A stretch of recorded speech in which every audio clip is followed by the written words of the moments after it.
вечерва во 19 часот е најзначајниот ден за нас христијаните.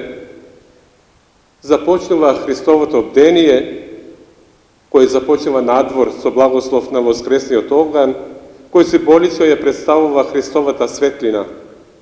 И потоа се пали великденската свеќа и со неа таа светлина се пренесува до секој верник кои тие ги палат своите свеќи.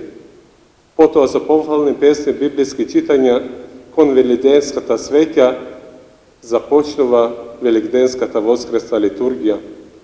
Со великденската свеќа се благословува крсата вода, со кој верните ги обновуваат своите крсни завети. Сакам ова година во која сите ние, сите христијани Великден заедно го славиме, да посакам среќни, радосни и благословени великденски празници. Христос воскресе!